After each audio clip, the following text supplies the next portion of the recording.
अकबर का साला हमेशा से ही बीरबल की जगह लेना चाहता था। अकबर जानते थे कि बीरबल की जगह ले सके ऐसा बुद्धिमान इस संसार में कोई नहीं है।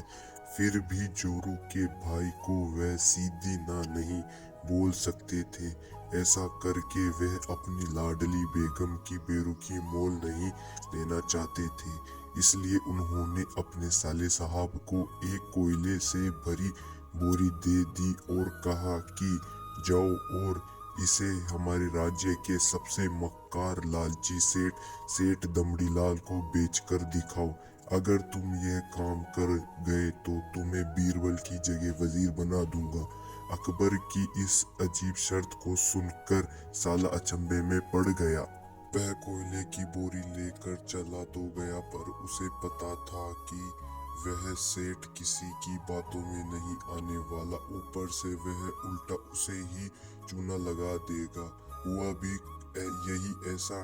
सेठ दमड़ीलाल ने कोयले की बोरी के बदले एक डेला भी देने से इनकार कर दिया।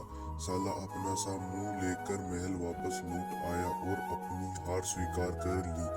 अब अकबर ने वही काम बीरबल को करने को कहा। बीरबल कुछ सोचे और फिर बोले कि सेठ दमड़ीलाल जैसे मक्कार और लालची सेठ को यह कोयले की बोरी क्या सिर्फ कोयले का टुकड़ा 10,000 रुपए में बेच आऊंगा। यह बोलकर वह तुरंत वहां से रवाना हो गए। सबसे पहले उसने एक दर्जी के पास जाकर एक मखमली कुर्ता सिलवाया, हीरे मोती वाली मालाएं गले में डाली, महंगी जूती पहनी और कोयले को बारीक सुरमे जैसा पिसवा लिया। फिर उसने पिसे कोयले को एक सुरमे की छोटी चमकदार डिब्बे में भर लिया। इसके बाद बीरबल ने अपना भेष बदल लिया और एक मेहमान घर में रुक कर इश्तिहार दे दिया कि बगदाद से बड़े शेख आए हैं जो करिश्माई सुरमा बेचते हैं, जिसे आंखों में लगाने से मेरे हुए पूर्वज दिख जाते हैं, और यदि उन्होंने कहीं कोई धन गाड़ा है तो उसका पता बताते हैं। यह बात शहर में आग की तरह फैली। सेठ दमड़ीलाल को भी ये बात पता चली। उसने सोचा जरूर इसके पूर्वज ने कहीं न कहीं धन गाड़ा होगा। उसने तुरंत शेख बने बीरबल से संपर्क किया और सुरमे की डिब्बी खरीदने की पेशकश की। शेख ने डिब्बी के 20,000 रुपए मांगे और मोल भाव करते करते 10,000 की बात तय हुई।